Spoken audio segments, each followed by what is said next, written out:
Are you curious why, in Swallowed Star, there is a scene where numerous powerful figures kneel before Luo Feng? Keep in mind, back on Demon Mountain, Luo Feng's human body was just a minor universe-level warrior. Even after advancing to Domain Master level following the qualification battle, he was still far from the top. Yet, at the banquet, his status appeared utterly extraordinary, as many so that even the revered immortal deities submitted to him, as though he stood at the very pinnacle of warriors, the strongest among them. The reason behind this is closely tied to the unique system of the virtual universe company's Primordial Void Space. In the Primordial Void Space, Domain Master level members hold a status equivalent to that of Marquee Immortals. This elevated standing can be partially inferred from their performance on the Heavenly Bridge. On average, Domain Masters of the Primordial Void Space reach the 10th level of the Heavenly Bridge, which is the level of comprehension typical of ordinary immortals regarding the original laws. It is worth mentioning that, under normal evolutionary conditions, ordinary Domain Master warriors can only vaguely sense the fluctuations of laws and still know little about the original laws, as if shrouded by a fog. However, Domain Masters from the Primordial Void Space, even in the early stages of comprehending these laws, already match ordinary immortals in achievements. This is even more evident once they break through to the World Master level, which known as the stage most adept at comprehending original laws.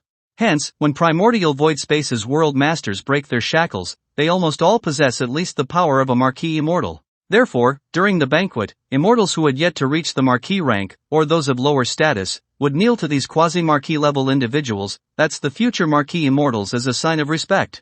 True Marquee level immortals, however, would simply regard them as equals or offer a slight bow to show respect, especially to a virtual universe company inspector.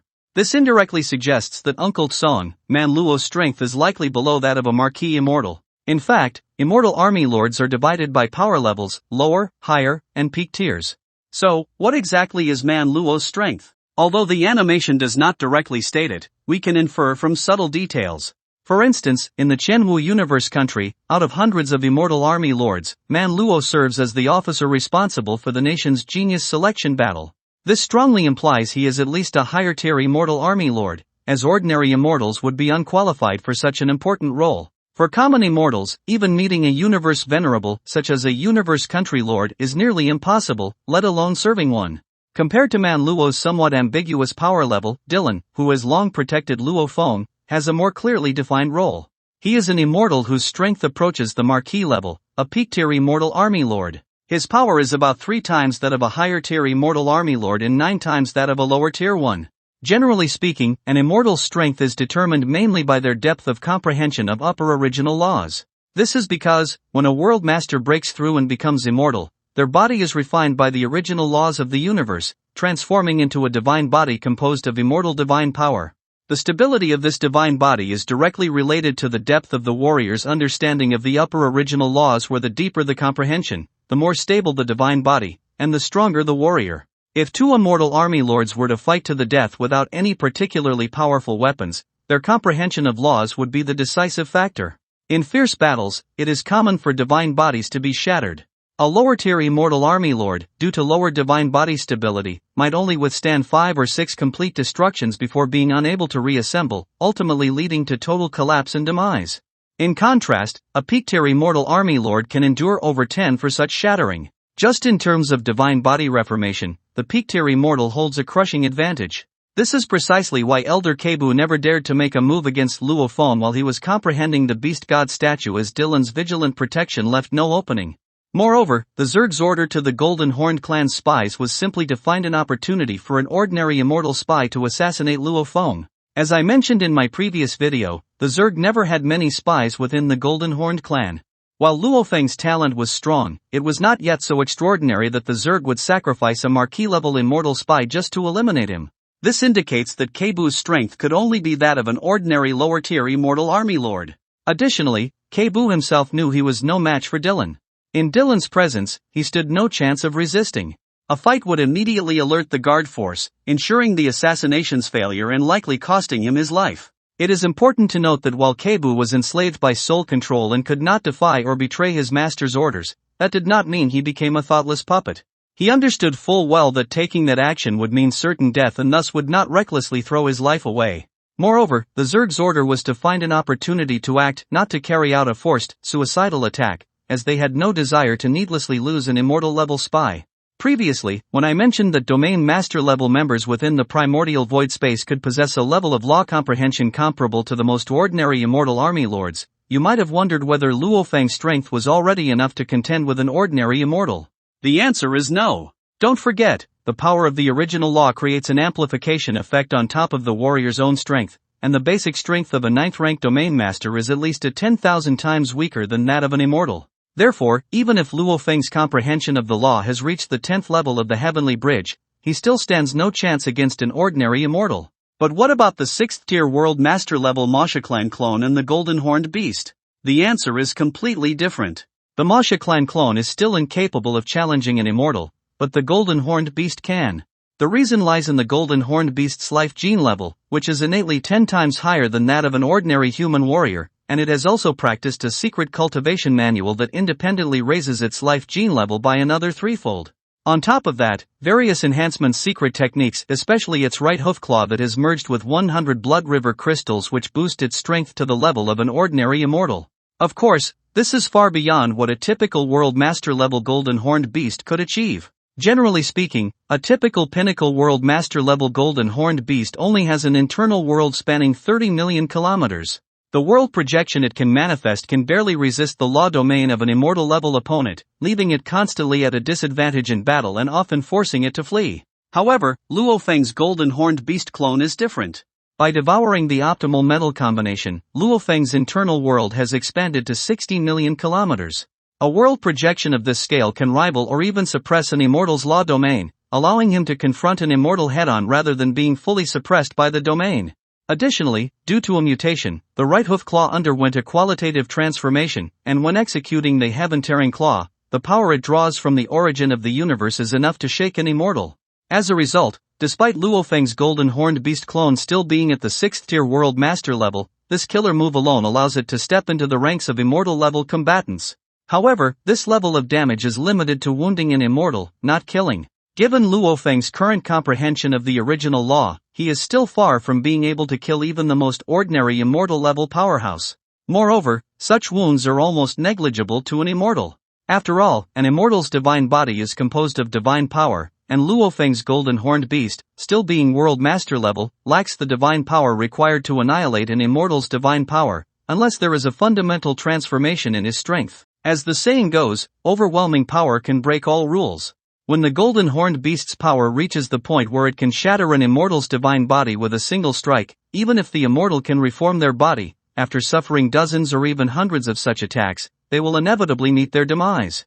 However, if the immortal has barely stepped into the Marquee immortal stage, such as Huyan Bo, the situation changes drastically. You might wonder, what is the difference between near Marquee and barely Marquee?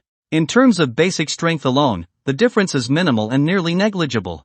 The real distinction lies in two scenarios. The first scenario is when an immortal's comprehension of upper laws has reached a level acknowledged by the original law, allowing their soul imprint to fully fuse into every cell of their divine body, making it incredibly stable. At this point, unless there is an overwhelming power gap between the two sides, even if the divine body is shattered 100 or 1,000 times, the immortal can reassemble it instantly at no cost. This is why ordinary immortal army lords dare not face Marquee immortals directly. After all, even if a Marquee immortal's divine body is worn down to just 1%, leaving them severely weakened and possibly the weakest among all immortals, their soul imprint remains intact, allowing them to survive. By contrast, if an ordinary immortal army lord's divine body is reduced to 50%, their soul imprint may collapse, leading to instant death. Of course, in the vast universe, countless strange secret techniques exist. There are also some powerful amplification secret techniques or special combat skills that allow peak immortal army lords to erupt with power that touches the threshold of Marquee immortal. These warriors, though their law comprehension has yet to reach the Marquee level, manage to barely step into that category with the aid of such secret techniques, and this is the second scenario of a barely Marquee, though it is relatively rare. No matter which path one takes to barely step into the Marquee immortal level, they are still utterly overwhelmed in the face of an immortal army lord. Therefore, Huyan Bo's strength is clearly superior to Dylan's. More importantly, Huyan Bo commands 9 immortal slaves, among which there is even a renowned Marquee immortal. This grants him extremely high prestige and a revered status within the Black Dragon Mountain Empire. After all, among the countless citizens of the entire Black Dragon Mountain Empire, apart from the Emperor, the only other immortal is also at the level of Immortal Army Lord, meaning both are far weaker than Hu Yanbo. In the Chenhu universe country, although there are over 100 Marquee immortals, Hu Yanbo is not the strongest among them but still ranks in the upper middle tier with considerable influence. This is exactly why Babata specifically emphasized during the introduction that even in the Chenhu universe country, Hu Yanbo would still be given significant respect and privileges. However, under normal circumstances, whether it is the most basic immortal army lord or an immortal who has barely stepped into the Marquee level, when fighting one-on-one, while the stronger party can easily suppress or defeat the weaker one, it is extremely difficult to completely kill the opponent. The reason lies in the fact that without the support of special secret techniques or special weapons, both sides usually cannot destroy the other before exhausting their own divine power. After all, although the human race encompasses many species, the size difference between them is limited, making it nearly impossible to gain an overwhelming advantage through sheer physical mass during such clashes.